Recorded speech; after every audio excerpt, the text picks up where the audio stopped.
Welcome to my channel. আজকে চলে এসেছি। আজকে দেখবো কিভাবে লস্যি তৈরি হয় বাড়িতে বরফ ছাড়াই। তার আগে যারা চ্যানেলে নতুন হয়ে এসেছেন অবশ্যই চ্যানেলটিকে সাবস্ক্রাইব করুন, পাশে থাকা বেল আইকনে ক্লিক করুন। এখানে 5-6 চামচের মতো আমরা দই নিয়ে রেখেছি, আর এতে আমরা 5 চামচের মতো চিনি আমরা দিয়ে রেখেছি। আপনারা আপনাদের স্বাদ মতো চিনি দিয়ে রাখবেন। তাহলে আমরা এখানে 5 চামচের মতো দিয়ে রেখেছি। এরপর মিক্সির যে পাত্রতে আমরা 2 গ্লাসের মতো কাঁচের গ্লাসে ওতে জল আমরা দিয়ে দেব। এবার ওটিকে আমরা মিক্সার গ্রাইন্ডারে মেশিনেতে আমরা ঘুরিয়ে নেব।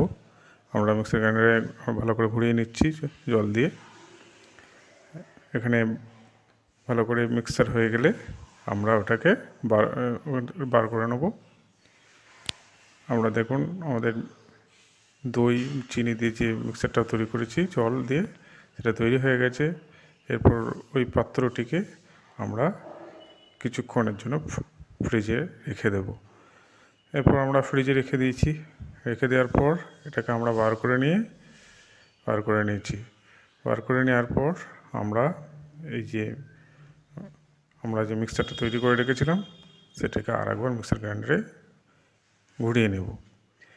আমরা এরপর আরেকবার মিক্সার গ্রাইন্ডারে ঘুরিয়ে নিয়ে আমরা এটাকে বার করে দুটি কাঁচের গ্লাসের মধ্যে আমরা ঢেলে দিচ্ছি। আমরা ঢেলে দেওয়ার পর আমরা ওতে সামান্য বিট লবণ যোগ করে দেব। আমরা দেখতে পাচ্ছেন আমরা মিক্সার গ্রাইন্ডার থেকে বার করে আমরা ওটাকে কাঁচের গ্লাসে দিয়ে দিয়েছি এবং ঠান্ডা হয়ে যাওয়ার পর ওটাকে গ্লাসের মধ্যে দিয়ে আমরা বিট লবণ ওতে অ্যাড করে ওটাকে আমরা সার্ভ করার জন্য রাখবো। আমরা কাঁচের গ্লাসের মধ্যে ঢেলে রেখে দিয়েছি, ওর উপরে বিট লবণ ছড়িয়ে দেব। আমাদের আজকে লস্যি তৈরি হয়ে গেছে বাড়িতে বরফ ছাড়াই, দেখতে পেলেন। এর উপরে আমরা বিট লবণ দিয়ে দিচ্ছি,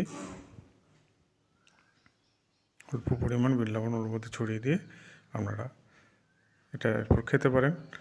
আমাদের আজকে লস্যি তৈরি হয়ে গেছে। যদি আমাদের ভিডিওটি ভালো লাগে অবশ্যই এটা লাইক দেবেন এবং সাবস্ক্রাইব করতে ভুলবেন না।